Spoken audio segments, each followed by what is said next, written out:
My boss looked at me with surprise and asked, "Why did you come in a taxi today? What happened to the car we gave you for your promotion?" Before I could say anything, my husband from HR smiled and said, "Her sister uses that car now." My boss went quiet for a moment, and what he did next made me truly proud. "Why did you come in a taxi today?" Elena Rodriguez was looking at me with concern, her voice gentle but direct. My boss, the woman I respected more than anyone in the company, had just asked me the question I'd been dreading for 3 weeks. "What happened to the car we gave you for your promotion?" I could feel Owen's presence beside me in that conference room like static electricity. My husband, the company's HR director, the man who was supposed to be on my side.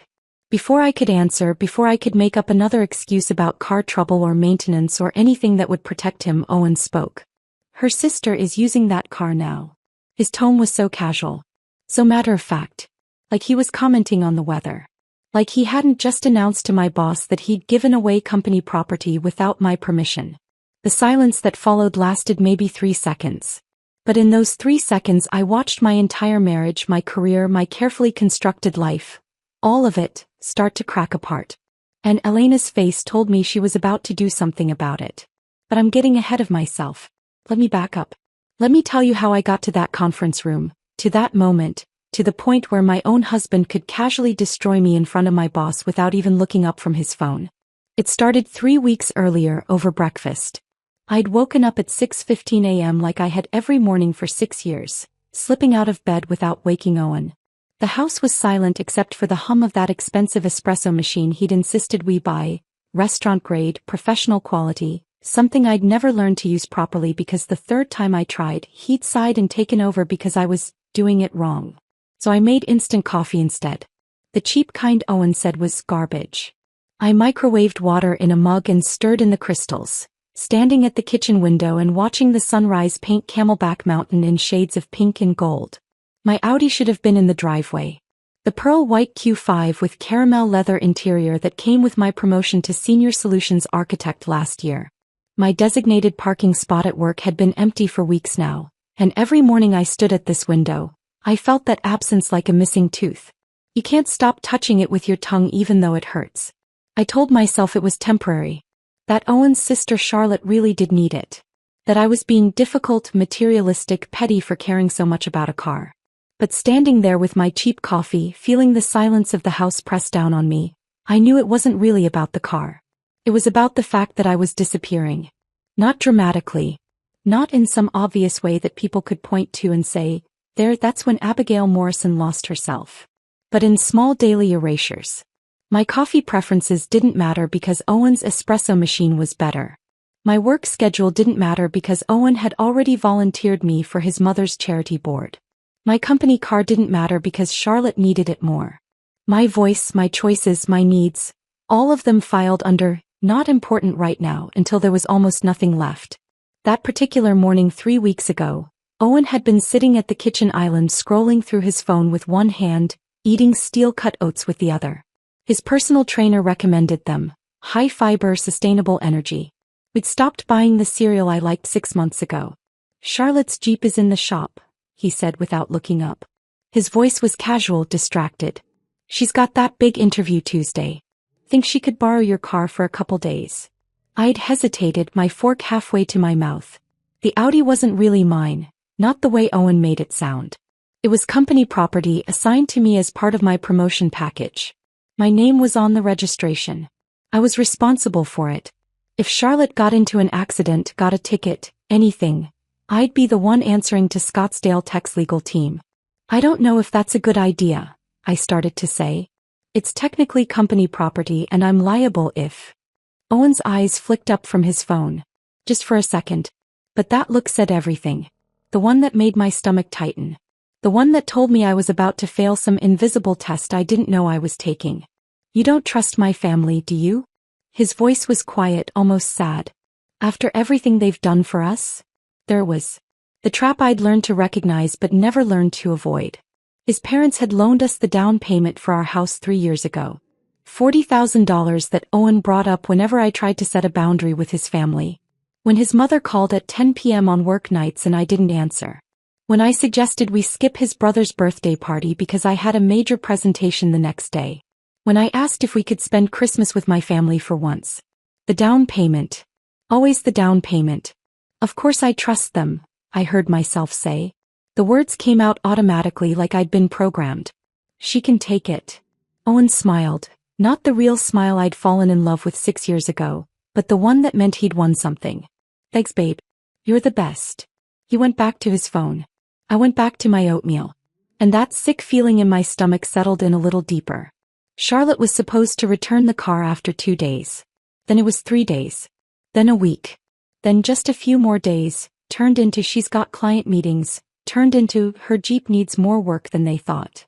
By week 3 I'd stopped asking. Because every time I brought it up, Owen made me feel like I was the problem. It's just a car, Abby. Why are you being so materialistic? She's family. Family helps each other out. I didn't realize you were this selfish. Each conversation ended the same way, with me apologizing, backing down, feeling guilty for caring about something that apparently made me a terrible person. And the thing is, it wasn't just the car. Looking back, I could see the pattern so clearly. The credit card Owen opened in my name without asking. I'd found out when the bill arrived with $3,000 in charges I didn't make. When I confronted him, he'd looked confused, almost hurt. I thought you'd want the rewards points. Why are you being weird about this? The vacation days I'd lost because he volunteered me for his mother's charity board without checking my schedule first. I told them you'd be perfect for the social media position. You're good with computers, right? Never mind that I was a senior solutions architect, not a social media manager. The dinner parties where he'd interrupt my stories to explain to our friends what I really meant when I talked about my work. Later, in private, he'd say he was just trying to help me sound more professional, less technical, more relatable. The family gatherings he'd schedule on weekends when I had major deadlines, then act wounded when I said I needed to work. You're always putting your job before family. My parents are starting to notice. Each incident was small enough to explain away. Small enough that complaining about it made me sound petty. But they weren't small. They were pieces of myself I was handing over one after another until I barely recognized the woman in the mirror. The promotion to senior solutions architect should have changed things. It was the achievement I'd worked toward for 5 years. Validation that I was good at what I did. A 20% raise that meant I was finally earning close to what Owen made. Instead, it became another thing Owen managed. Don't brag about it too much, he told me the night I got the news. People will think you're arrogant. Let me handle the announcement at the company social. I know how to position these things. So at the celebration dinner the company threw, Owen gave the toast about my promotion. Owen explained to everyone what my new role would entail. Owen got to be proud while I stood there smiling, nodding, feeling like a prop in my own success story. Now 3 weeks into taking taxis to work, that feeling had evolved into something I couldn't ignore anymore. The rideshare drivers saw it. The way I'd climb into their beat-up Toyotas wearing expensive work clothes, apologizing for needing to get to Scottsdale by 9 a.m., checking my phone anxiously as traffic crawled. My team saw it.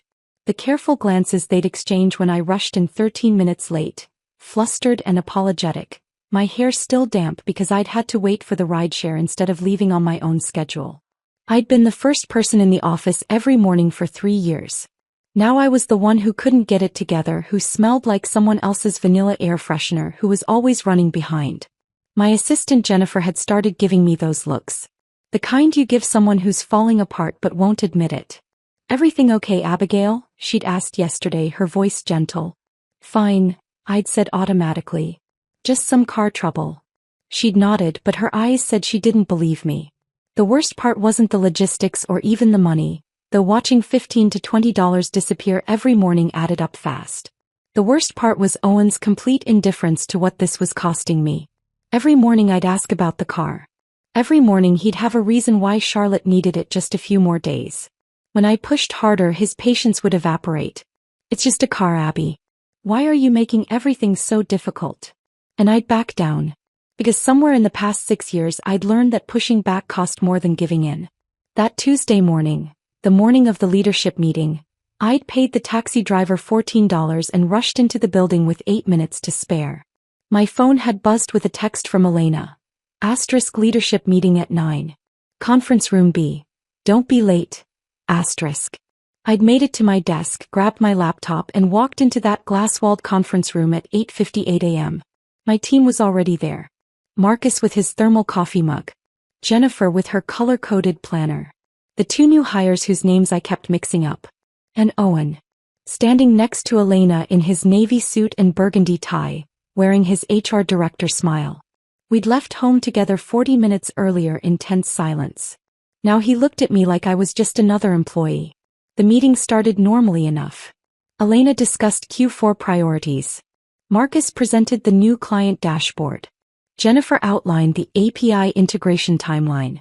I tried to focus, but I could feel Owen's presence like a low-voltage current running through the room. Then the meeting ended. People started gathering their laptops, checking their phones, preparing to leave. Abigail, can you stay for a minute? Elena's voice was kind but firm. I froze. Owen was still there, standing by the window with his phone, pretending not to listen. Elena closed the door. And that's when she asked the question that would change everything. Why did you come in a taxi today? The question hung in the air between us. Elena's dark eyes were fixed on mine, concerned but patient. Waiting. What happened to the car we gave you for your promotion? My throat felt tight. I could feel Owen's presence behind me like heat from a furnace. He'd been standing by the window when Elena asked me to stay, pretending to scroll through his phone. But I knew he was listening. I knew that stillness in his posture. The way he held himself when he was absorbing every word, cataloging every response, preparing his counterargument. 6 years of marriage had taught me to read him better than he ever bothered to read me. My mind raced through possible answers. Maintenance issues. Something vague about scheduling conflicts. All the lies I'd been telling myself for 3 weeks, now ready to be deployed to protect him. To protect us. To maintain the carefully constructed image of Abigail Morrison, senior solutions architect, who had her life together. But my mouth wouldn't form the words. And before I could force them out, Owen spoke. Her sister is using that car now. His voice was pleasant. Casual. The same tone he used when mentioning he'd picked up dry cleaning or confirming dinner reservations. Like he was commenting on something completely ordinary and unremarkable. Like he hadn't just told my boss that he'd given away company property without my permission. He didn't even look up from his phone. The silence that followed felt like the air had been sucked out of the room. I watched Elena's expression change in real time, confusion flickering across her face first, her eyebrows drawing together slightly. Then understanding as the words registered. Then something else. Something that looked like anger but controlled. Held behind the professional mask she wore so well. Her eyes moved from Owen to me and I saw the question in them before she spoke it. I'm sorry, Elena said slowly, her voice carefully neutral. Did you just say her sister is using a company vehicle? Owen finally looked up from his phone. His smile was still in place. That easy, charming smile that had gotten him through 1,000 difficult HR conversations. It's temporary, he said as if that explained everything. Family situation.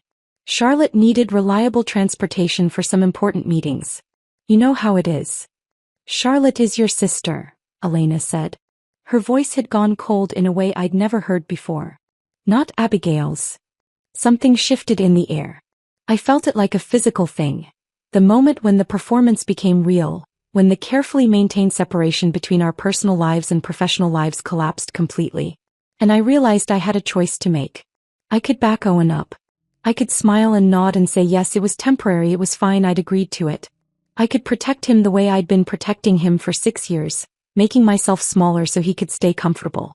Or I could tell the truth. Actually, I heard myself say, and my voice sounded strange to my own ears, steadier than I felt, clearer than it had been in months. We never discussed it. Owen's head snapped toward me. The smile faltered for just a second, genuine surprise breaking through his practiced composure. He hadn't expected me to contradict him. Not here. Not in front of my boss. Owen told me his sister needed the car for 2 days. I continued, and now that I'd started, I couldn't seem to stop. That was 3 weeks ago. I've been asking for it back ever since. Abby. Owen's voice had an edge now. A warning. Don't do this here. Don't do what?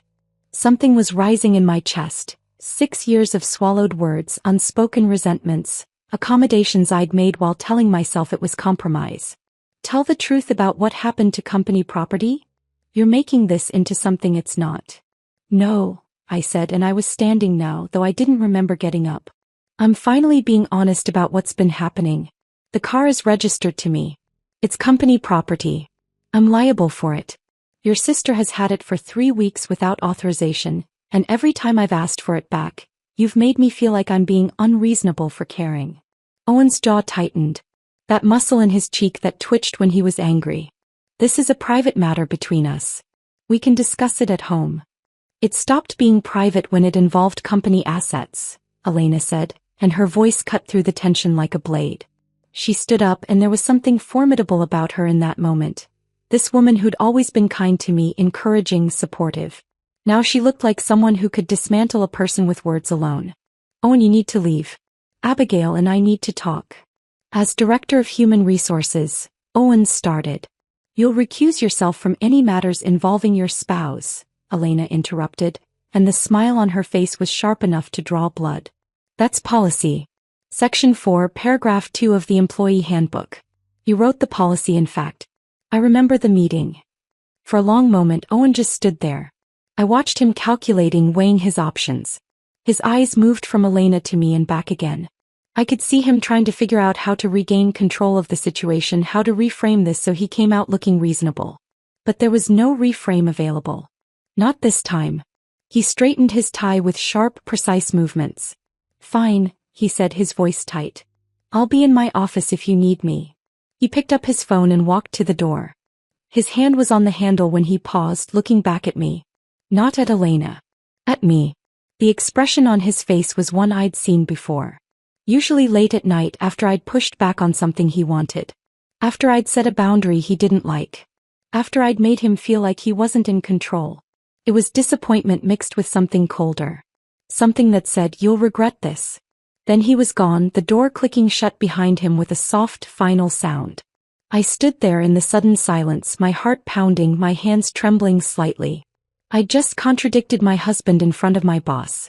I'd just made our private dysfunction public. I'd just blown up whatever fragile peace we'd been maintaining. And I had no idea what happened next. Elena gestured to the chair across from her. Sit down, Abigail. Her voice was gentler now. I sat, my legs feeling unsteady. I'm going to ask you some questions, Elena said, settling back into her own chair. And I need you to be completely honest with me. Can you do that? I nodded, not trusting my voice. How long has Charlotte had your car? 3 weeks. Almost 3 weeks exactly. And you agreed to let her borrow it? I hesitated. Owen asked if she could use it for a couple of days. Her Jeep was in the shop. He had an interview. I said yes because I stopped, unsure how to explain the trap of that conversation, the way Owen had made it impossible to say no without seeming heartless. Because. Elena prompted gently. Because saying no would have made me look like I didn't trust his family. And his parents loaned us money for our house, and Owen reminds me of that whenever I try to set boundaries with them. Elena's expression didn't change, but I saw something flicker in her eyes. Go on. It was supposed to be 2 days. Then it turned into more. Every time I asked when I'd get it back, Owen had a reason why Charlotte needed it longer. Client meetings.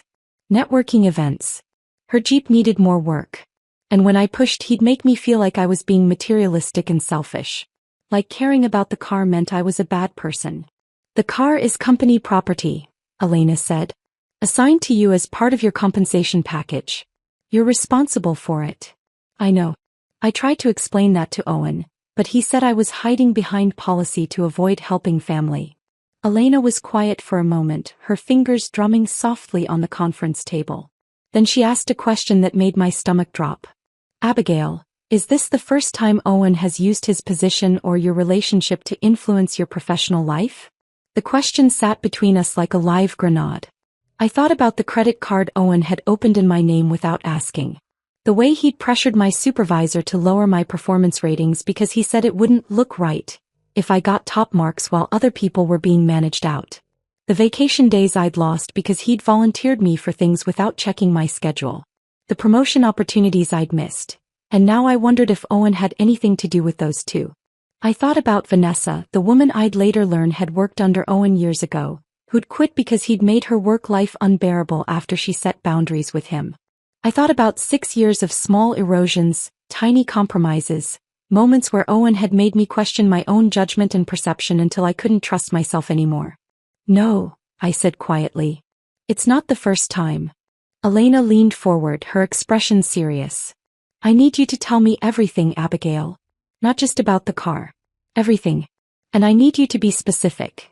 Dates, conversations, specific instances where Owen's personal relationship with you affected your work or his professional decisions." My hands were shaking. This felt enormous. Dangerous. Like I was about to step off a cliff and I had no idea if there was ground below or just empty air. "What's going to happen?" I whispered. Elena's voice was steady, certain. "What's going to happen is I'm going to retrieve your car today.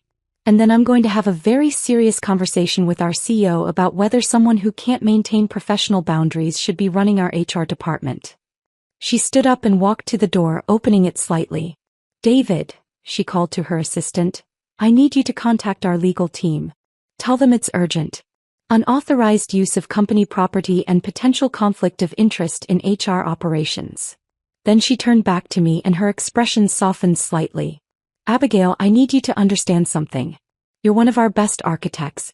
Your work is exceptional. I've watched you build systems that have saved this company millions of dollars. And I've watched you show up early, stay late, and deliver beyond expectations for 3 years." She paused, choosing her words carefully. "What I should have noticed, and I'm sorry I didn't, is that you've been shrinking. Getting smaller. Less confident. I see it now. And I should have seen it sooner." Tears burned in my eyes. I blinked them back, but one escaped anyway, sliding hot down my cheek. "I thought I was handling it," I said, my voice breaking. "You were surviving it," Elena said gently. "There's a difference." Elena handed me a tissue from the box on the conference table. I hadn't realized I was crying until that moment. Silent tears that blurred my vision and made my throat ache. "Take your time," she said, sitting back down across from me. "But I need you to tell me everything, Abigail. Not just about the car. Everything." I wiped my eyes, took a shaky breath, and began to talk. Felt like watching someone else speak. Like I was floating above my body, observing this woman in expensive work clothes unravel 6 years of marriage in a glass-walled conference room. The words came out haltingly at first, then faster, like a dam breaking. I told her about the breakfast 3 weeks ago. Owen scrolling through his phone, asking so casually if Charlotte could borrow the car. The way he'd looked at me when I hesitated, that expression that said I was failing some invisible test. The guilt trip about his family, the down payment, all the ways I owed them. But then I kept going. And words I'd never said out loud to anyone started spilling out. "The credit card. I found out when the bill came," I said, my voice steadier now. $3,000 in charges I didn't make. When I asked Owen about it, he looked at me like I was crazy. He said he thought I'd want the rewards points, that he was doing me a favor. He made me feel like I was overreacting for being upset that he'd opened a line of credit in my name without asking. Elena's expression was unreadable, but she nodded for me to continue. "The vacation time. His mother runs this charity board. They needed someone to handle their social media, posting updates, managing their website. Owen volunteered me without checking my calendar first. I had a major client presentation that same week. When I told him I couldn't do it, he said his mother would be humiliated, that I was always putting my career before family." I could hear how it sounded. Small complaints, minor inconveniences. The kind of things that happen in marriages. But Elena's face told me she was hearing something else. The dinner parties. We hosted one last month for some of Owen's colleagues. I was telling a story about the system integration project I'd led. It was complex, took 6 months, saved the company about $2 million in operational costs. Owen interrupted me halfway through. He explained it differently, made it sound simpler, less technical. More accessible, he said later. He said I was boring people with jargon, that I needed to learn how to communicate with normal people. My hands were shaking. I pressed them flat against the table. The thing is, these all felt small at the time. Individual incidents that I could explain away. But sitting here now, saying them out loud, I can see a pattern, Elena finished quietly. "You can see a pattern." I nodded, not trusting my voice. Elena was quiet for a long moment, her dark eyes thoughtful. Then she leaned forward slightly and asked the question that made my entire world tilt on its axis. Abigail, has Owen ever used his position as HR director to influence decisions that benefited his family or friends? The air in the room felt thin. I could hear the hum of the air conditioning, the distant sound of voices in the hallway outside, my own heartbeat pounding in my ears. I thought about Trevor, Owen's cousin. Fresh out of community college, barely any experience, but somehow he'd gotten hired into IT despite bombing half his technical interview. I'd heard about it from Marcus, one of the interviewers, who'd been confused when Trevor got the offer despite his recommendation not to hire. Owen had been on that hiring panel. I thought about Owen's college roommate, different Marcus, not my colleague, who'd gotten promoted to team lead in the sales department over two people who'd been with the company longer and had better performance records. Owen had consulted on that promotion decision. I remembered him mentioning it casually over dinner, saying he'd put in a good word. And then I thought about last month. My direct supervisor Paul pulling me aside in the hallway, looking uncomfortable, his eyes not quite meeting mine. Owen thinks maybe we should rate you meets expectations instead of exceeds this quarter, Paul had said carefully, quietly, like he was embarrassed to even be having the conversation. My stomach had dropped. Why? He's worried about optics. With the recent layoffs and performance management initiatives, he thinks it won't look right if you get top marks while other people are being managed out. You understand, right? I'd understood that my own husband was sabotaging my career to avoid the appearance of favoritism. I'd understood that my actual performance didn't matter as much as how it looked. I'd understood that I was supposed to accept a lower rating, a smaller bonus, diminished recognition, all to make Owen's job easier. And I'd accepted it without fighting. Because fighting Owen never ended well. Yes, I told Elena now, my voice barely above a whisper. Yes, he has. Elena's expression went from concerned to something harder. Something cold and sharp. I need you to document everything, she said, and her voice had taken on a different quality. Not my kind boss anymore, but someone who was preparing for war. Dates, conversations, specific instances. Every time Owen influenced a hiring decision, a promotion, a performance review. Every time he used his position to benefit himself or his family or his friends. Can you do that? What's going to happen? I asked. The question came out small, frightened. Elena stood up and there was steel in her posture. What's going to happen is I'm going to retrieve your car today. The legal team will send Charlotte a formal demand letter. If she doesn't return it by tomorrow morning, we'll escalate appropriately. She walked to the door and opened it. David, she called to her assistant, I need you to get Richard Chin on the phone. Tell him it's urgent. And contact our legal team. I need them to draft a demand letter for return of company property within the next hour. He turned back to me. And then I'm going to have a very serious conversation with our CEO about whether someone who can't maintain professional boundaries should be running our HR department. My heart was racing. Elena, I don't want to get Owen fired. This isn't about what you want, Elena said, and her voice was firm but not unkind. This is about policy violations, conflicts of interest, and potential abuse of position. If even half of what you've told me can be documented and verified, Owen has created serious liability for this company. She came back to the table, sat down across from me one more time. Abigail, I need you to hear something. You're one of our best architects. The system you designed for client data management, that alone saved us close to $3 million in the first year. The API integration you're working on now is going to revolutionize how we handle vendor relationships. You're not here because of Owen.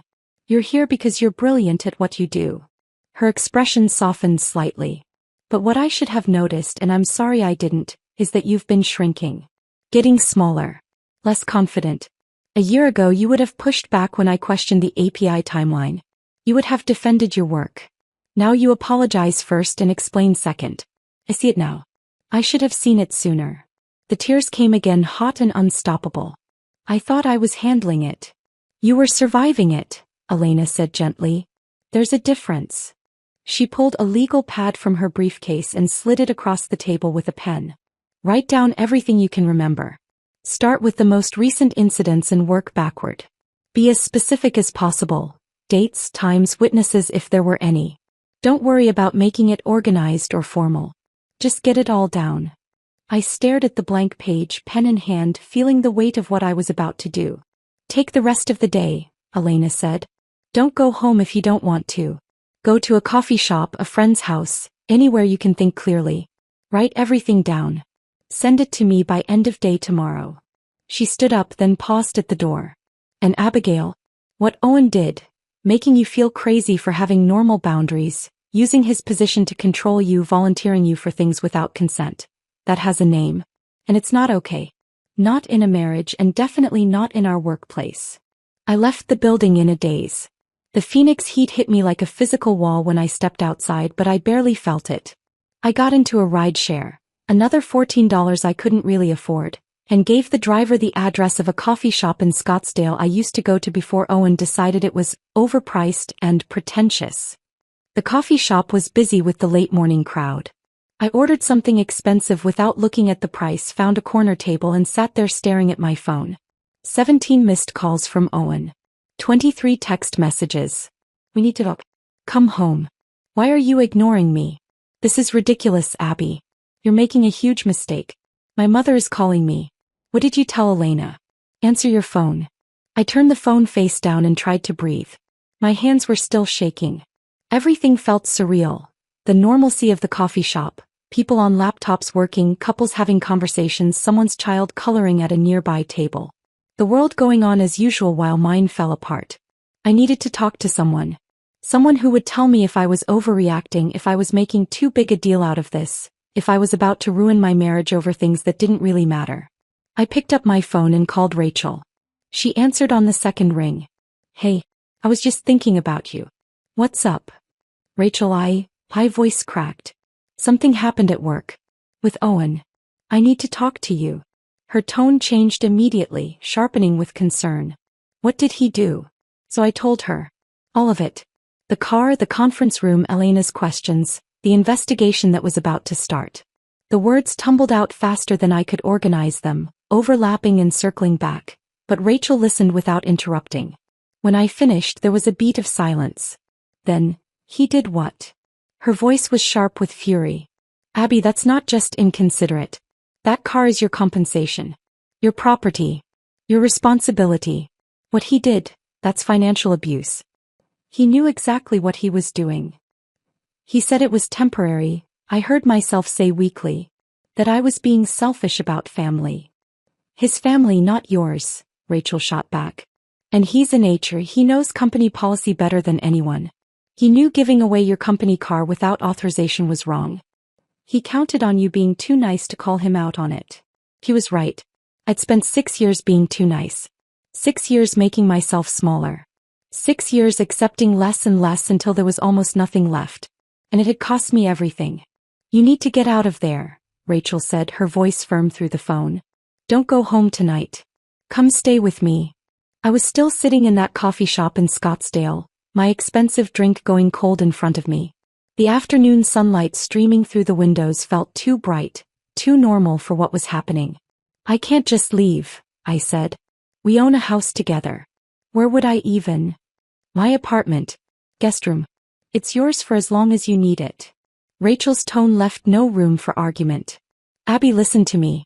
You just told your boss that your husband has been sabotaging your career and abusing his position for years. No one knows that by now. Do you really want to be alone with him tonight? My hands went cold. I hadn't thought that far ahead. Hadn't considered what would happen when Owen and I were in the same house after what I'd done. Pack a bag, Rachel said. I'm serious. Get what you need and come here. We'll figure out the rest tomorrow. I thanked her and hung up. Then I sat there for another 20 minutes staring at my phone, watching the messages from Owen pile up. The tone had shifted from demanding to angry to something that made my stomach twist. You've made a huge mistake. My mother is devastated. I hope you're proud of yourself. This is who you really are, isn't it? Vindictive and cruel. At 3 p.m. a new text came through. Unknown number. I opened it. Your company's lawyers just sent me some threatening letter about the car. Are you serious right now? After everything our family has done for you? You're actually going to destroy Owen's career and humiliate us all over a car? Charlotte, Owen's sister. The one who'd been driving my Audi for 3 weeks. My hands were shaking.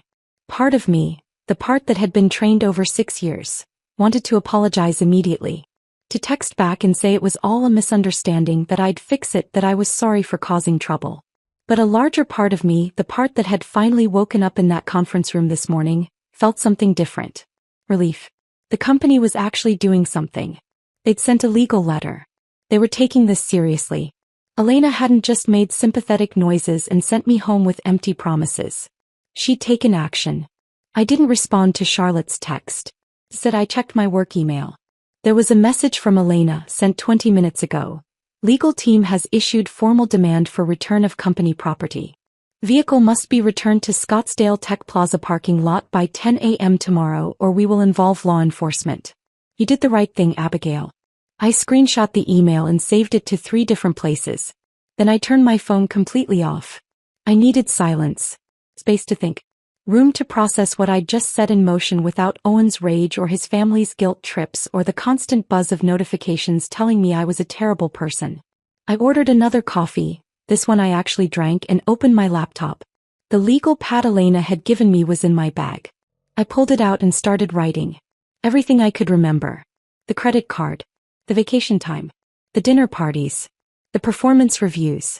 The more I wrote, the clearer the pattern became. By the time I looked up, it was after 5 p.m. The coffee shop was quieter now, the afternoon crowd replaced by students with textbooks and a few people on dates. I packed up my things, called a rideshare, and headed home. I had to go back eventually. I needed clothes, my toiletries, important documents. I couldn't avoid Owen forever. But when the driver pulled up to my house at 7 p.m. and I saw Owen's Range Rover in the driveway, my heart started racing. I paid the driver and walked to the front door. My hands were shaking as I unlocked it. Owen was in the kitchen, pacing. His tie was loosened, his face red, his hair disheveled like he'd been running his hands through it. The second I walked in, he spun toward me. "Do you have any idea what you've done?" His voice was loud, sharp, filled with barely controlled rage.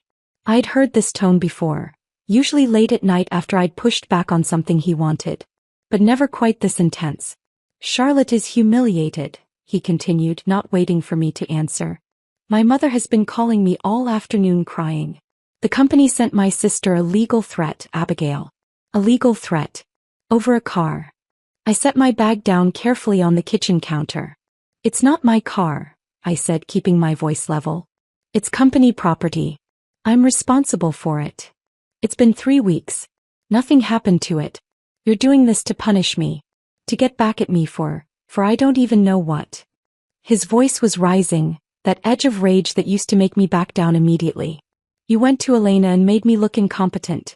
You turned a simple family favor into some kind of corporate scandal." "I didn't turn it into anything," I said. "You gave away company property without authorization. That's a policy violation." Elena asked me about the car and I told her the truth. "We're married. What's yours is mine. Not when it's company property assigned specifically to me. Not when my name is on the registration and I'm legally liable for what happens to it." Owen's laugh was bitter, ugly. "This is about control. You can't stand that I made a decision without asking your permission. You've always been like this. Everything has to be exactly how Abigail wants it or you throw a tantrum." I stared at him. This man I'd spent 6 years trying to please. This man I'd made myself smaller for, quieter for, less demanding for. "No, Owen," I said, and my voice was steadier than I expected. "This is about respect. Something you've never shown me." His face went even redder. "I've given you everything. A home, a life, support for your career." "You've sabotaged my career," I interrupted. "You've been telling my supervisor to lower my performance ratings for 2 years. Did you think I wouldn't find out?" Owen went very still. That muscle in his jaw twitched. "I don't know what you're talking about. Paul called me this morning. He told me everything. Every review cycle, you pull him aside and suggest I'm not performing as well as I should be. That I'm coasting. That I'm not a team player." "I was trying to protect you," Owen said, but his voice had lost some of its conviction. "The optics of you getting top ratings while I'm your husband and the HR director, it would have looked bad for both of us. So you tanked my bonuses and my promotion opportunities to protect your image." "Our image. It's our life, Abby. Our reputation." I picked up my bag. "I'm staying at Rachel's tonight. You're leaving. Owen's voice cracked slightly. You're actually leaving over this? I'm leaving because I can't be here right now. Because standing in this kitchen with you feels like drowning. I walked to our bedroom, the one we'd shared for 6 years, and started pulling clothes out of the closet. Owen followed me, standing in the doorway. If you leave tonight, don't bother coming back, he said. His voice was quiet now, cold. This is it, Abby. If you walk out that door, we're done. I paused, a sweater in my hands. 6 years ago that threat would have worked. I would have backed down, apologized, done whatever it took to fix things. But that was before. Before the car. Before the conference room. Before I'd finally seen the pattern for what it was. Okay, I said quietly. We're done. I packed 2 bags. One with clothes, one with documents, laptop, things I'd need. Owen stood in the doorway the entire time, watching me with an expression that shifted between rage and disbelief. When I was finished, I walked past him without another word. Down the stairs, through the kitchen to the front door. You'll regret this, Owen called after me. You're making the biggest mistake of your life. I didn't answer. I just walked out into the warm Phoenix evening, threw my bags in the trunk of another rideshare, and gave the driver Rachel's address in Tempe. Rachel was waiting for me when I arrived. She took one look at my face and pulled me into a hug. You did the right thing, she said. You did the right thing. I let her lead me inside. She poured wine, ordered takeout, and didn't ask questions I wasn't ready to answer. I curled up on her couch and tried to breathe through the panic that was rising in my chest. My phone, back on now, wouldn't stop buzzing. Owen's mother. His brother. Charlotte again. All of them with variations of the same message. I was destroying their family. I was cruel. I was vindictive. I was going to regret this. I blocked the numbers one by one. The next morning I woke up on Rachel's couch to a text from Elena, retrieved at 8 a.m. Full tank, professionally detailed. Welcome back. There was a photo attached. My Audi parked in my designated spot at Scottsdale Tech Plaza, gleaming in the early morning sun. I started crying and couldn't stop. Rachel made me coffee, let me cry, and eventually said, "What do you need to do today?" "I need to call Paul," I said. "My supervisor. He sent me an email yesterday about the performance reviews. I need to hear the full story." Paul answered on the 3rd ring. "Abigail. I'm glad you called. Tell me everything," I said. "Please." So he did. Owen hadn't just suggested lowering my rating last month. He'd been doing it for 2 years. Every single review cycle, Owen would find a moment to pull Paul aside, in the hallway, in the break room, once even in the parking lot, and plant seeds of doubt. He'd say things like, "I worry Abigail's getting too focused on the technical side and losing sight of the team dynamics," Paul explained, his voice heavy with guilt. Or, "I think she's coasting a bit this quarter, don't you?" He was subtle about it. Never directly telling me what to do. Just suggesting. Implying. And I listened because he's HR and you're his wife, and I thought he knew something I didn't. "Did anyone else know?" I asked. "I don't think so. He always caught me alone. And I'm ashamed to say I never questioned it. I should have. I'm sorry, Abigail." After I hung up, I sat in Rachel's guest room and stared at the wall. 2 years. Owen had been systematically undermining my career for 2 years. While telling me he was proud of me. While smiling at company events. While presenting himself as the supportive husband. My phone rang. "Elena. Can you come in this afternoon?" she asked. "Richard Chin wants to speak with you." "Theo. We're moving forward with a formal investigation, and we need to ask you some questions." "What kind of questions?" "Everything, Abigail. Every interaction you've had with Owen at work. Every decision he may have influenced. Every time he used his position inappropriately. We need a complete picture." I arrived at the office at 2 p.m. Elena met me in the lobby and walked me to a conference room I'd never been in before. One of the executive-level rooms with leather chairs and a view of the entire tech park. Richard Chin was there. So were 2 people I didn't recognize. A man and woman in expensive suits with legal pads and recording equipment. "Abigail," Richard said, standing to shake my hand. "Thank you for coming in. These are our outside counsel. We've brought them in to ensure this investigation is handled properly. Please sit down." For the next 2 hours they asked me questions. They recorded everything. They took notes. They asked for details I'd forgotten, Dates I couldn't remember, context I had to piece together. I told them about Trevor. About Owen's roommate. About my performance reviews. About the complaints that had disappeared. With each answer, the lawyer's expressions grew more serious. Finally, Richard Chin leaned back in his chair and looked at me directly. Abigail, what you've described represents serious violations of company policy and professional ethics. We're going to be placing Owen on administrative leave effective immediately while we complete this investigation. We take these allegations very seriously. I nodded, unable to speak. We'll be in touch, Richard said. Thank you for your honesty. I left that conference room feeling like I'd just detonated a bomb that would reshape everything. I left the Scottsdale Tech building that afternoon feeling like I was walking through water. Everything moved slowly, felt distant, like I was watching my own life from somewhere outside my body. Richard Chin had just told me they were placing Owen on administrative leave. Pending investigation. Those words kept echoing in my head. I'd done that. I'd set that in motion. My phone started ringing before I even made it to the parking lot. Owen's mother. I stared at her name on the screen, my thumb hovering over the decline button. Then I thought about the down payment. About 6 years of Sunday dinners at their house. About the way she'd welcomed me into the family, called me daughter, made me feel like I belonged. I answered, Abigail. Her voice was thick with tears. Please tell me this isn't true. Please tell me you didn't do this to my son. Mrs. Callahan, 18 times, she interrupted, her voice rising. I've called you 18 times today. 18. And you ignored every single one until now. I've been in meetings. The company is destroying my son's career because of you. She was crying now, full sobs that made her words come out broken. How could you do this to him? Owen gave you everything. A home. A life. Respect. He supported your career even when people said he shouldn't marry someone so ambitious. And this is how you repay him. My chest tightened. It's not like that. Owen violated company policy. He gave away company property without authorization. He's been manipulating. Over a car? Her voice went shrill. You're destroying his entire life over a car? Over your pride. It's not about pride. He's been sabotaging my performance reviews for 2 years. He opened a credit card in my name without asking. He's been using his position too. You're a liar. The words cut through everything else. Final. You're a liar and a manipulator, she continued, her voice shaking. You seduced my son. You made him think you loved him.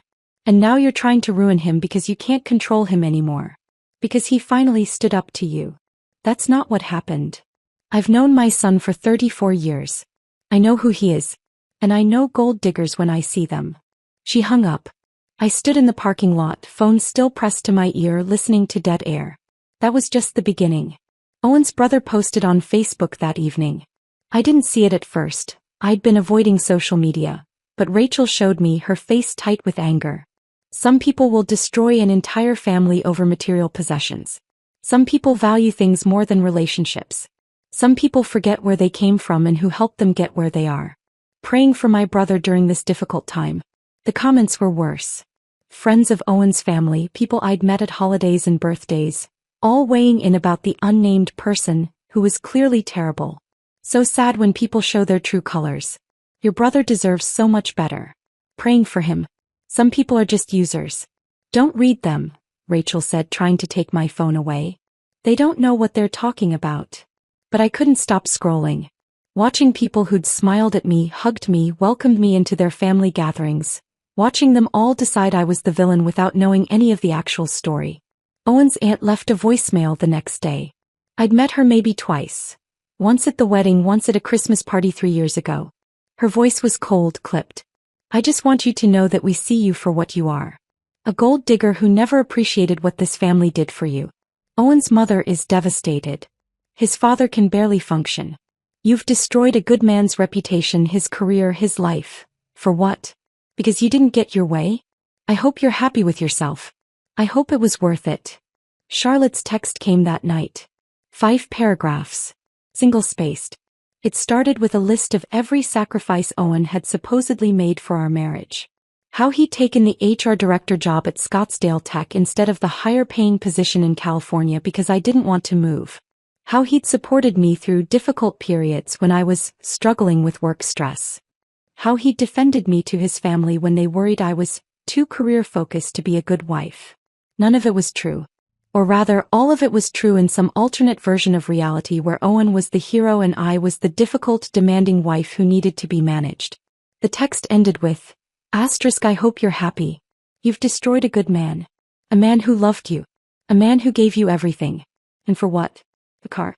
Your pride. I'll never forgive you for what you've done to my brother. None of us will." I sat on Rachel's couch reading that text over and over until the words blurred together. "They're wrong," Rachel said, sitting next to me. "You know that, right? They're completely wrong." "Are they?" My voice came out small. "Maybe I am overreacting. Maybe I should have just..." "Don't." Rachel's voice was sharp. "Don't do that. Don't let them rewrite what actually happened." But it was hard not to. When everyone around you is telling the same story, that you're the problem, the difficult one, the person who destroyed everything, it becomes easier to believe them than to trust your own experience. My mother called the next morning. "Honey," she started, and I could already hear the concern in her voice. The worry. "Rachel told me what's been happening. With Owen and the company and everything." "Did she tell you what Owen did?" "She told me there was some situation with a car. And that you're staying with Rachel now." Pause. "Abby, are you sure you're not overreacting? I know marriage is hard, but it's about compromise. Maybe you two should see a counselor before you burn everything down." I was sitting in Rachel's guest room, staring at the ceiling. The same conversation, different person. "Mom, he gave away my company car without asking me. He's been sabotaging my performance reviews for 2 years. He opened a credit card in my name. This isn't about compromise." Silence on the other end. Then, "But he's your husband. You made vows. For better or worse, remember. This isn't worse, Mom. This is abuse." "Abuse." Her voice went up. "Honey, abuse is a strong word. Owen never hit you, did he?" "No, but..." "Then maybe abuse isn't the right word. Maybe you're just going through a rough patch. All marriages have rough patches." I closed my eyes. "Mom, he's been controlling me for 6 years." Another long pause. "I just don't want you to make a mistake you'll regret. Divorce is hard. You'll be alone. And people are going to think you're difficult if you leave him over things like this." "Things like this," I repeated. The words tasted bitter. "You know what I mean. Married couples work through problems. They don't just give up at the first sign of trouble. This isn't the first sign of trouble. This is 6 years of trouble that I've been ignoring." "But honey..." "I have to go, Mom." I hung up before she could say anything else. Rachel found me 20 minutes later, still sitting on the bed, staring at nothing. "Your mom?" she asked gently. I nodded. "Let me guess. She thinks you're overreacting. She thinks I should go to counseling. Work it out. Not give up so easily." Rachel sat down next to me. "Even the people who love us can't always see what we're going through. Especially when the person hurting us is good at looking normal." 2 weeks crawled by. Owen stayed at his mother's house. I stayed at Rachel's. The company investigation continued. Then Elena called. "Richard and legal have finished reviewing everything," she said, her voice carefully neutral. "Can you come in? There's something we need to tell you." I met her in the same executive conference room. Richard Chin was there again, along with the 2 lawyers from before. "Abigail," Richard began, "what we found during our investigation was more extensive than we initially anticipated." He slid a folder across the table toward me. I opened it, my hands shaking. Trevor's hiring wasn't just a case of Owen being on the panel. Owen had rewritten Trevor's assessment scores after the interview was complete, changing failing marks to passing ones. Then he'd submitted the falsified scores as the official record. The promotion Owen's roommate received hadn't just benefited from Owen's consultation. Owen had written fabricated peer reviews praising the roommate's work, then submitted them as if they'd come from actual colleagues. My performance reviews weren't the only ones Owen had manipulated. They'd found 3 other employees whose ratings had been systematically lowered over multiple review cycles. All people who had in some way annoyed Owen or questioned his decisions. And there were complaints. Harassment complaints that had been filed with HR, filed with Owen, that had disappeared without proper investigation because the accused employees were people Owen liked or had relationships with. This represents systematic abuse of position over multiple years, Richard said. Fraud, falsification of records, retaliation, and failure to properly investigate misconduct reports. I stared at the papers in front of me, unable to process it all. We're giving Owen a choice, Richard continued. He can resign quietly with a standard severance package, or we can terminate him for cause. If we terminate for cause, we're obligated to report certain violations to industry oversight boards. That could affect his ability to work in HR anywhere else. What did he choose? I asked. He has 48 hours to decide. But Abigail, you should know. Whether he resigns or is terminated, this is over. Owen will not be working at Scottsdale Tech anymore. I left that meeting feeling numb. This wasn't just about the car anymore. It was about years of corruption I'd been too close to see. Years of Owen manipulating people, systems, careers, all while presenting himself as the professional, competent HR director everyone trusted. That night, I met with Melissa at a downtown office. She'd brought in someone new, Catherine Vance, a family law attorney with steel gray hair and sharp eyes that missed nothing. You need to file for divorce, Catherine said without preamble. Not next month. Not when things settle down. Now. She spread papers across the desk. Arizona is community property. Everything acquired during the marriage gets split 50-50 by default.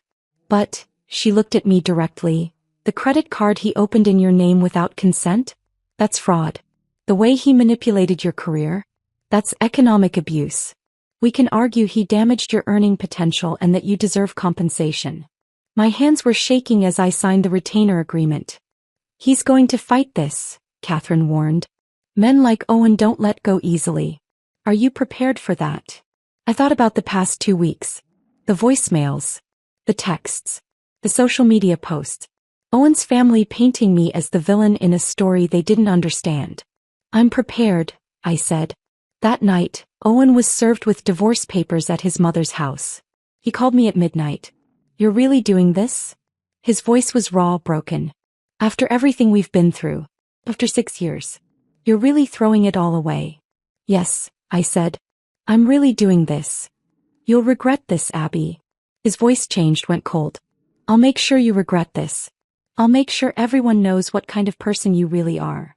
The line went dead.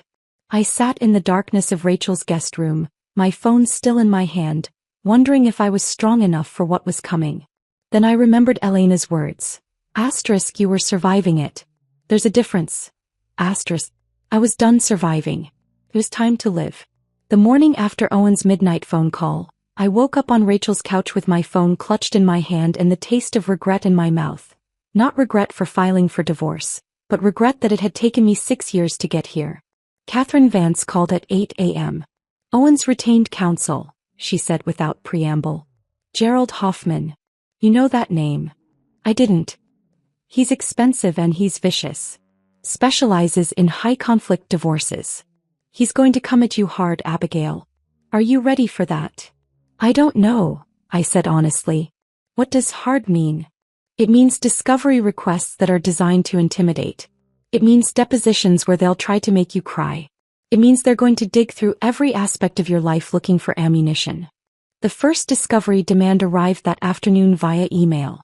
23 pages of requests. 5 years of tax returns. Bank statements from every account I'd ever had. Credit card statements. Employment records. Performance reviews. Emails between me and Owen. Text messages. Social media posts. Therapy records if I had any. They're phishing, Catherine explained when I forwarded it to her. Looking for anything they can use to paint you as unstable, vindictive, or financially motivated. I don't have therapy records, I said. Owen always said therapy was for people who couldn't handle their problems like adults. Catherine's silence on the other end was loaded. Then, of course he did. Start gathering everything else on this list. And Abigail? This is going to get worse before it gets better. He was right. We spent the next 2 weeks compiling documents. Catherine was meticulous, organized, strategic. For every document Owen's lawyer requested, she had a response ready. The credit card Owen opened in my name? We had the application showing his handwriting, not mine. We had statements showing purchases I'd never made, golf equipment, expensive dinners at restaurants I'd never been to, a leather jacket I'd never seen. The text messages about the car? We had screenshots going back 3 weeks showing Owen's pattern of guilt trips and deflection. The performance reviews. We had emails from Paul, my supervisor, documenting Owen's interference. We had the company investigation report detailing systematic manipulation. This is good, Catherine said, reviewing everything spread across her conference table. This is really good. They're going to argue you orchestrated Owen's termination to gain advantage in the divorce. We're going to show that the company's investigation was independent, thorough, and found genuine misconduct. Will it be enough? It should be. But Hoffman's going to spin it anyway. He'll say you're a vindictive wife using your company connections to destroy your husband. Owen's first formal court filing arrived a week later. Catherine had warned me it would be bad, but nothing prepared me for seeing it in writing. Respondent systematically manipulated company leadership to orchestrate petitioner's termination in retaliation for a minor disagreement regarding temporary use of a vehicle. Respondent's actions demonstrate a pattern of vindictive behavior and calculated cruelty designed to financially harm petitioner and gain advantage in divorce proceedings. I read it 3 times, each word landing like a physical blow. This isn't true, I said to Catherine. None of this is true. I know. But this is what they're going to argue. Owen's painting himself as the victim of your manipulation. We need to be ready to counter that narrative with facts. That night I couldn't sleep. I lay in Rachel's guest room staring at the ceiling, replaying the past 6 years, wondering if there was some version of events where I actually was the villain Owen was describing. Then my phone buzzed with an email. 2 a.m. From an address I didn't recognize. Subject line, about Owen Callahan. My first instinct was to delete it. Probably more harassment from his family. Probably someone else telling me I'd destroyed a good man. But something made me open it. Dear Abigail. My name is Vanessa Pritchard. I worked at Scottsdale Tech from 2018 to 2020 in the HR department under Owen's supervision. I'm reaching out because I heard about the investigation and your divorce through mutual connections, and I think you should know that you're not the first person he's done this to. If you're willing to meet, I have information that might help your case. I understand if you don't want to. This is probably overwhelming enough already. But I wish someone had warned me about him before I started working there. Maybe I can at least help you now. Vanessa. I forwarded the email to Catherine immediately. She called me at 8 a.m. Do you know this person? No. I've never heard the name. I'll have my investigator run a background check. If she's legitimate, this could be important. But be careful. This could also be someone from Owen's side trying to get information. Vanessa checked out. She had worked in HR at Scottsdale Tech, had resigned in 2020, now worked for a nonprofit in Phoenix. No connection to Owen's family or friends that Catherine's investigator could find. We met 3 days later at a coffee shop in Phoenix. Neutral territory, public safe. Vanessa was younger than me, maybe late 20s, with dark hair pulled back in a ponytail and eyes that looked older than her face. She was nervous, fidgeting with her coffee cup, glancing around like she was worried someone might see us. Thank you for meeting me, she said. I wasn't sure you would. Your email said Owen did something to you too. She nodded. I was 26 when I started working under him. Just out of grad school, first real HR job. Owen seemed amazing at first. Charming, supportive, always complimenting my work. He made me feel like I was really good at my job. Her hands tightened around her coffee cup. Then he started asking me to do things that weren't in my job description. Personal errands. Picking up his dry cleaning. Getting coffee for his wife. My stomach dropped. For me. He never used your name. Just, my wife. He'd say things like, my wife is really demanding today. I need you to grab her favorite coffee so she's in a better mood. Or, my wife doesn't appreciate how hard I work, but you get it, don't you? I felt sick. I thought I was being helpful, Vanessa continued. Thought I was showing initiative. But then he started crossing other lines. He'd text me late at night, 11 midnight, about work stuff that could have waited until morning. He'd compliment my appearance in ways that felt off. That dress really suits you, or, you should wear your hair down more often. Her voice got quieter. When I started dating someone, Owen got weird about it. Asked intrusive questions about my boyfriend. Made jokes about him not being good enough for me. Suggested I could do better. When I told him it was inappropriate to discuss my personal life like that, everything changed. She pulled out her phone and showed me screenshots. Text messages from Owen. You're being ungrateful and unprofessional. I've invested a lot in your development. I'm disappointed in your attitude lately. You used to be such a team player.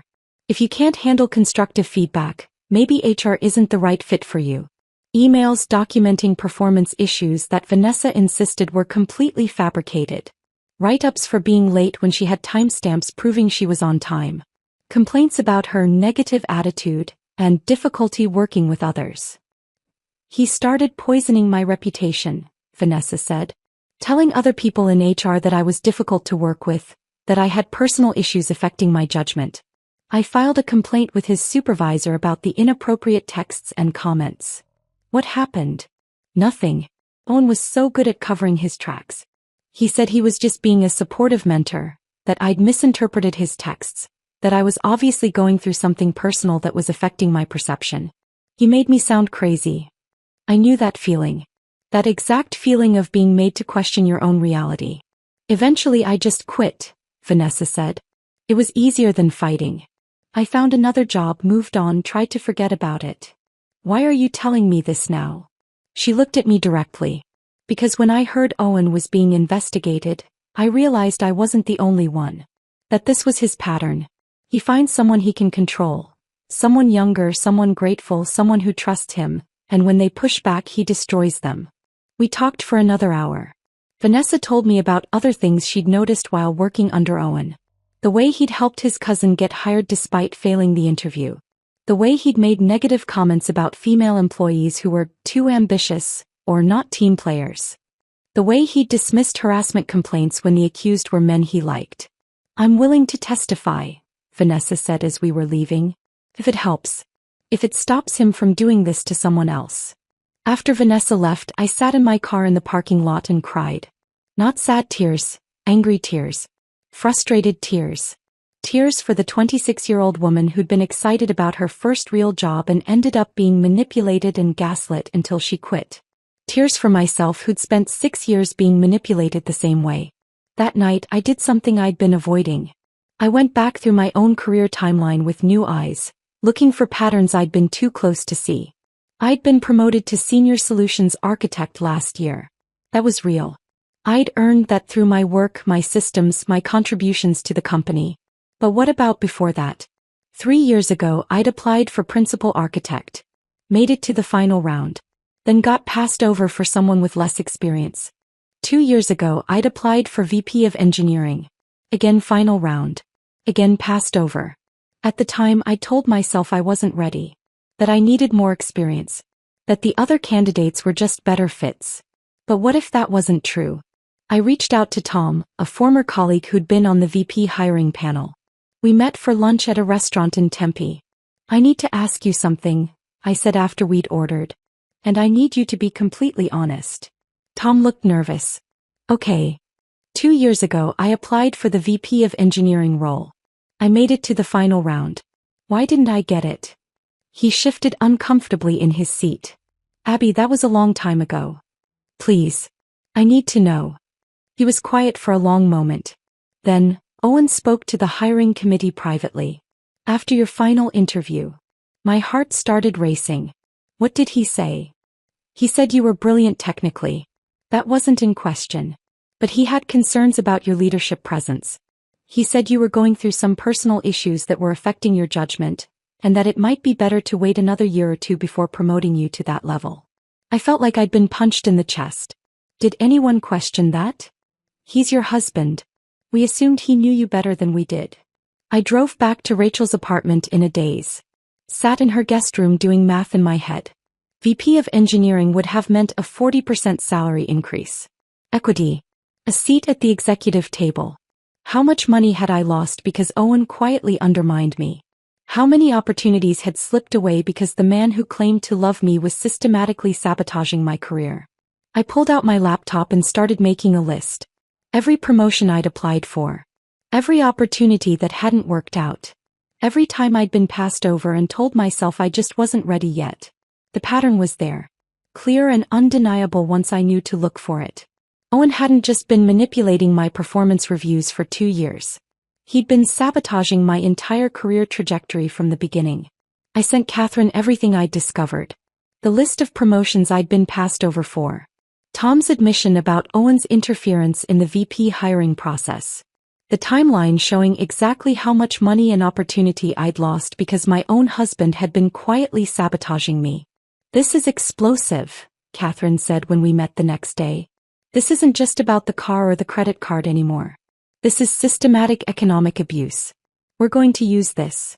The divorce hearing was scheduled for the first week of March, 8 months after I'd filed. 8 months of discovery, depositions, legal maneuvering. 8 months of Owen's lawyer Gerald Hoffman trying to paint me as vindictive and unstable. 8 months of waiting to tell my truth in a room where it would actually matter. The night before the hearing I couldn't sleep. I lay in Rachel's guest room, which had become more my room than a guest room at this point, staring at the ceiling, rehearsing what I'd say on the stand. "You're going to be great," Rachel said, bringing me tea at 2 a.m. "You've got the truth on your side. What if the truth isn't enough? It will be. Catherine's good. The evidence is bulletproof. And Abby, you're finally going to get to say everything you've been holding in for 6 years." The courtroom was smaller than I'd expected.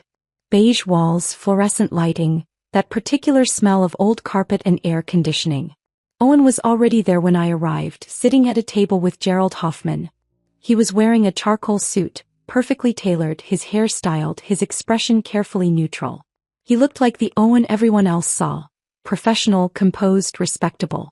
The Owen who'd fooled everyone at Scottsdale Tech for years. The Owen who'd convinced his own family I was the villain. But I knew the man underneath that suit. The man who'd called me at midnight to tell me I'd regret leaving him. The man who'd systematically destroyed my career while claiming to support it. The man who'd made me feel crazy for 6 years. Judge Patricia Brennan entered and we all stood. She was in her 50s, with silver hair pulled back severely and an expression that gave nothing away. "Be seated," she said. "Let's begin." Hoffman called Owen to the stand first. Owen walked up with his head high, his hand steady as he placed it on the Bible and swore to tell the truth. Then he sat down and Hoffman began his questioning. "Mr. Callahan, can you describe your marriage to the respondent?" Owen's expression shifted into something softer, sadder. "I thought we had a good marriage. I loved Abby. I supported her career even when it meant sacrificing my own opportunities. When she got promoted to Senior Solutions Architect, I was so proud of her. I encouraged her to take it even though it meant more stress, more time at work, more time away from us. It was such a careful lie. Threaded with just enough truth that someone who didn't know better might believe it." "When did things start to change?" Hoffman asked.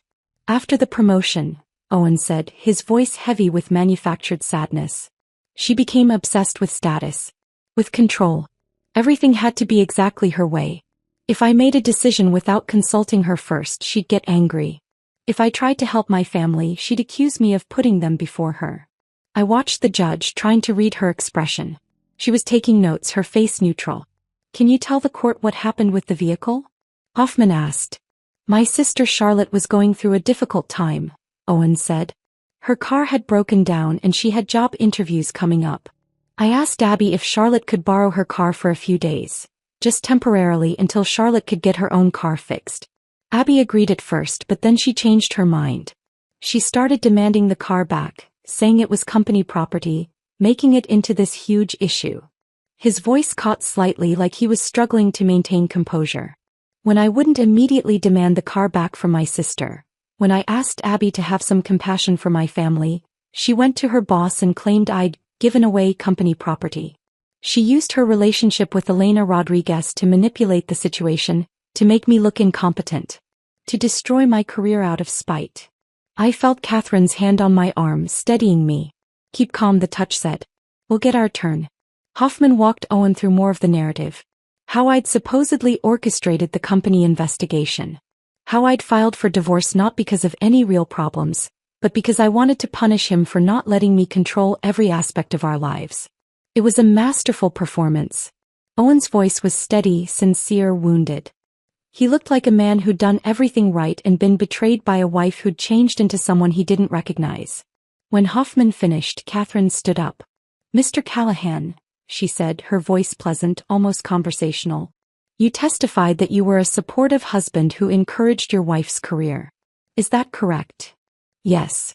You were proud of her promotion to Senior Solutions Architect? Of course. Catherine walked to her table and picked up a thick folder. Then can you explain these emails? She pulled out printouts, handed copies to the judge, to Hoffman, held one up for Owen to see.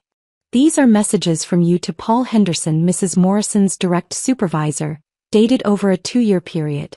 In them, you repeatedly suggest that her performance ratings should be lowered. In one email from October 2023 you write, I think Abigail's getting a bit too confident. Maybe a meets expectations rating would help keep her grounded. Can you explain that? Owen's face had gone slightly red. That's taken out of context. I was trying to protect her from appearing to receive preferential treatment because she's married to the HR director. Protect her, Catherine repeated.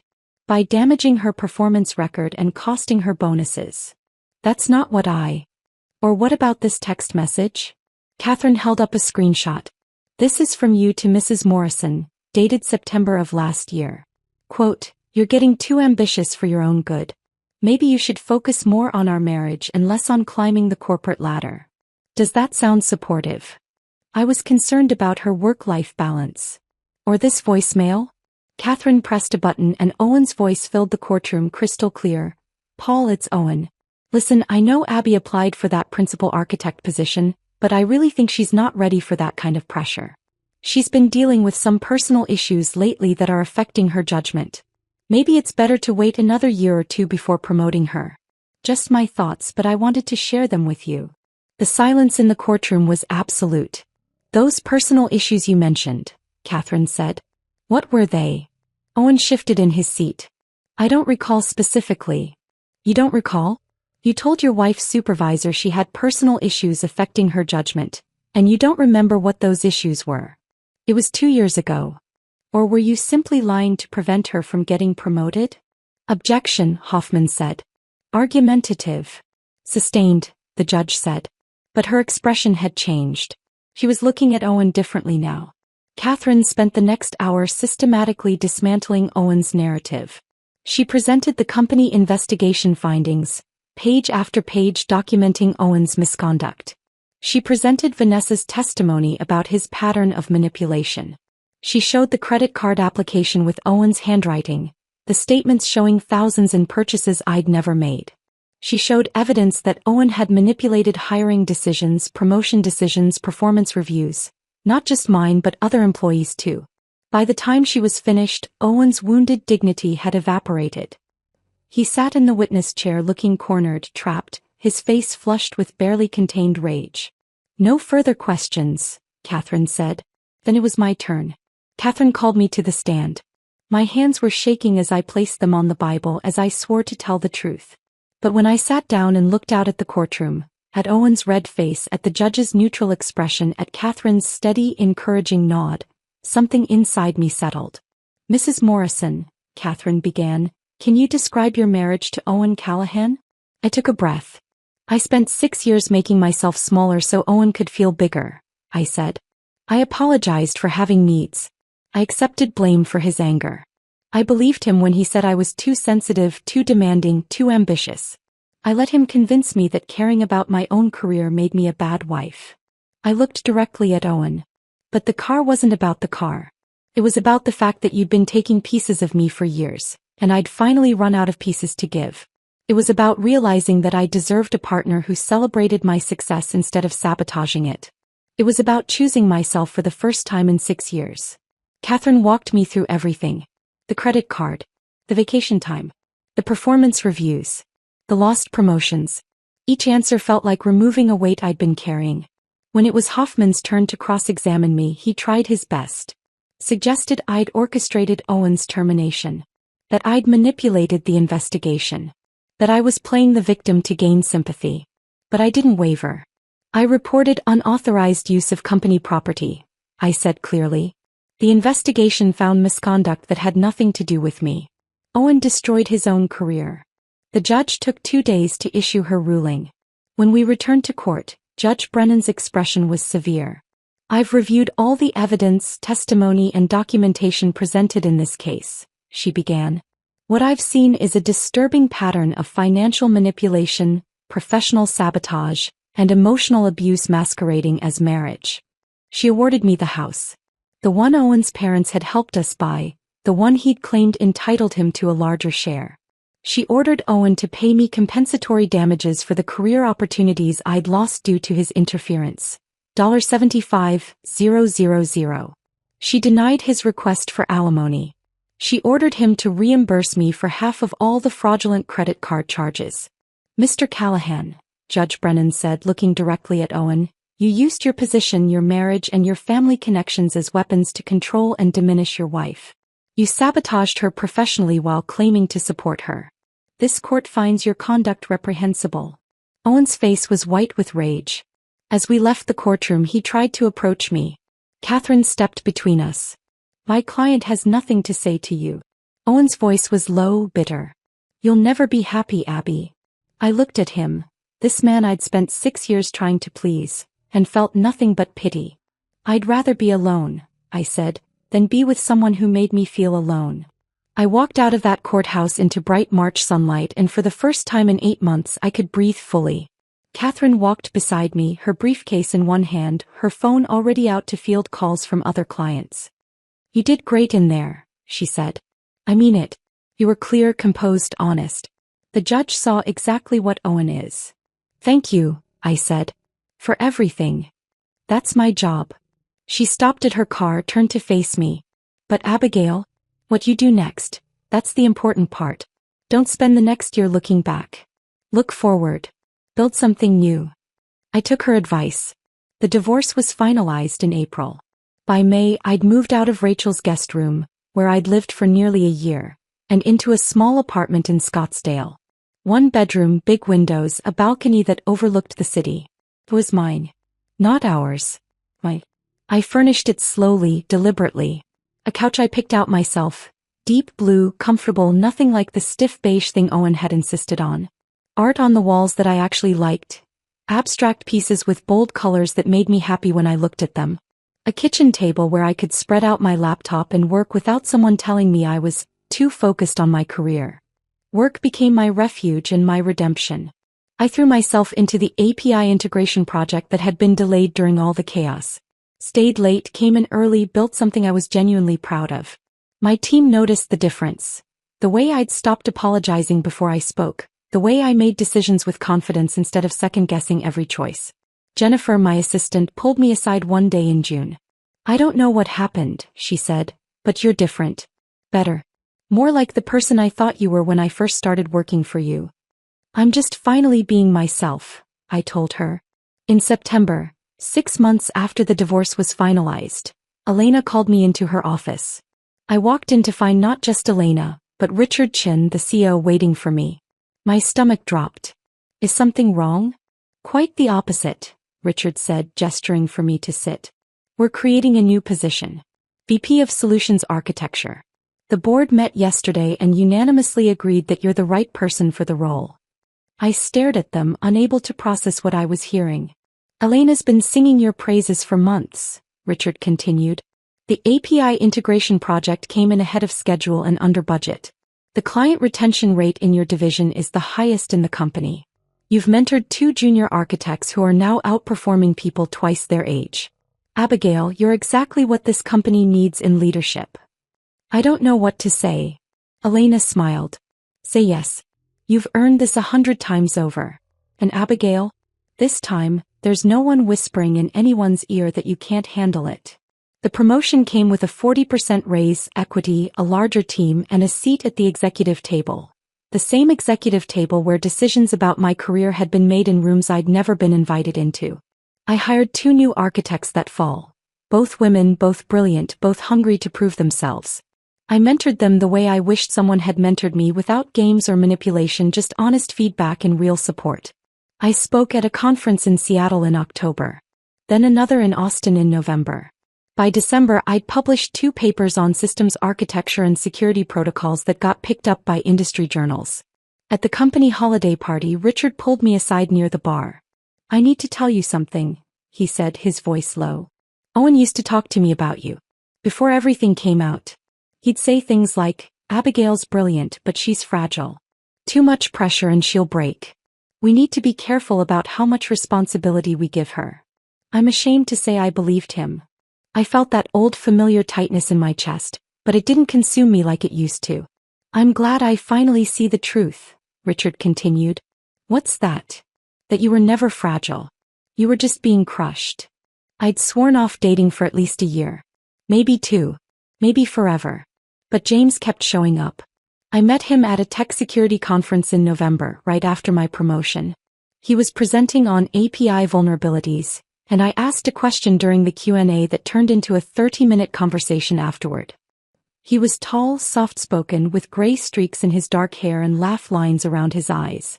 Divorced 3 years earlier. Cybersecurity architect at a different firm. No overlap with my professional world, no complicated history, just a guy who was genuinely interested in the technical problem I'd raised. Want to grab coffee? He'd asked. I'd love to hear more about your integration approach. Coffee turned into dinner. Dinner turned into a weekend hiking trip to Sedona in January. He asked questions and actually listened to the answers. He celebrated when I told him about landing a major client, instead of finding ways to diminish the achievement or make it about himself. When I finally told him about Owen and the divorce, sitting on a red rock trail with the Arizona desert stretched out below us, he was quiet for a long time. That must have been incredibly hard, he said finally. It was. But it was also necessary. I'm sorry you went through that. He took my hand, his thumb tracing circles on my palm.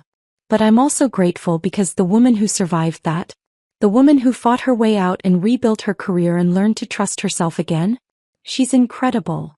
By March, a year after the courthouse, we were spending most weekends together. His apartment or mine, hiking or cooking or just existing in the same space without tension or calculation or fear. He never once made me feel like I was too much or too ambitious or too focused on my career. When I got excited about a technical problem, he leaned in and asked follow-up questions. When I worked late, he brought dinner to my office and sat quietly reading while I finished. One Saturday evening in April, we were sitting on his couch after dinner and he asked carefully, "What would you think about me meeting your mom?" I looked at him. This man who made me laugh, who challenged me intellectually, who never once tried to make me smaller. I'd like that. Yeah. But James, I need you to know something. I'm never going to be the woman who makes herself smaller. I'm never going to apologize for my career or my ambition or taking up space. If that's going to be a problem. He pulled me closer, kissed my forehead. Good. I don't want you to be the woman you are, ambitious, driven, brilliant, taking up all the space she deserves. That's exactly who I want. I ran into Owen on a Saturday afternoon in late May, in a Whole Foods parking lot in Scottsdale.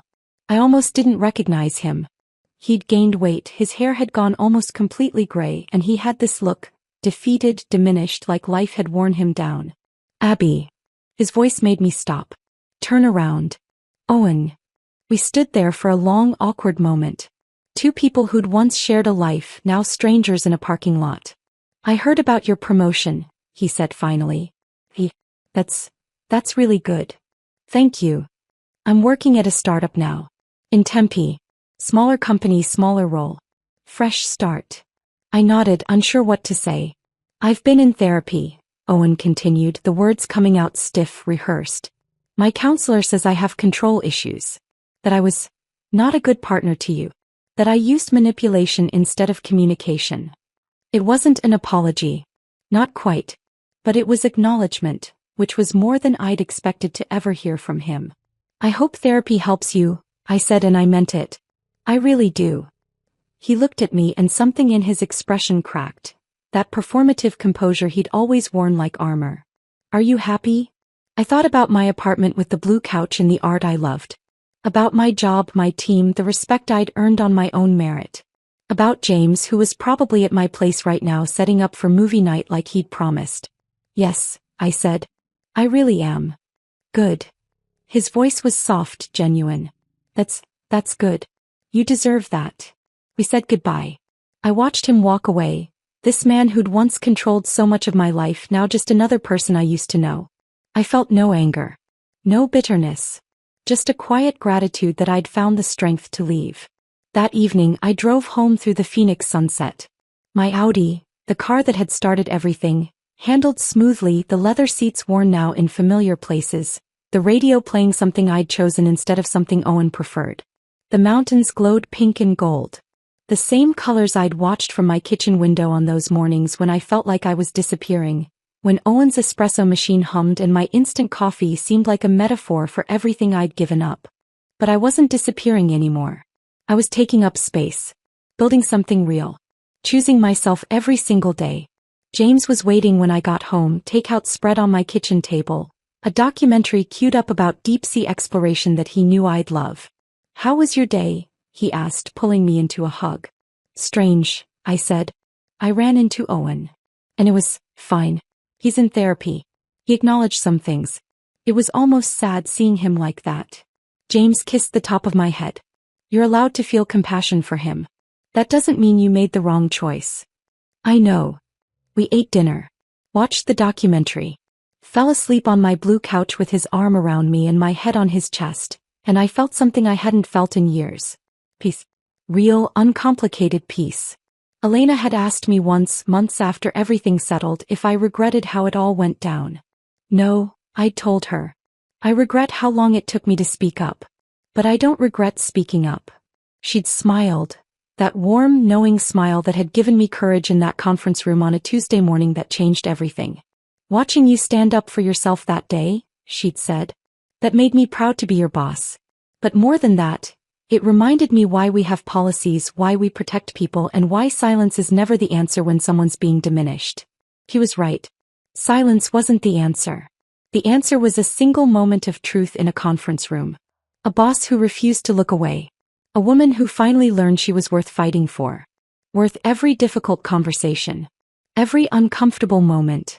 Every bridge burned with people who valued my silence over my dignity. My Audi still sits in my reserved parking spot every morning. VP of Solutions Architecture, the sign says now. But it was never really about the car. It was about learning that the cost of peace isn't supposed to be pieces of yourself. It was about discovering that respect isn't something you earn through surrender. It's something you demand through boundaries.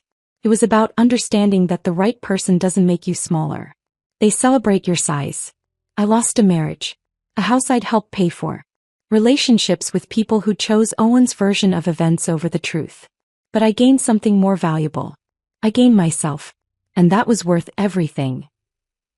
If this story of standing up and reclaiming your power had you inspired, hit that like button right now.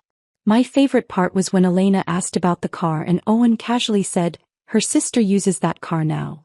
What was your favorite moment? Drop it in the comments below. Don't miss more empowering stories like this. Subscribe and hit that notification bell so you never miss an upload.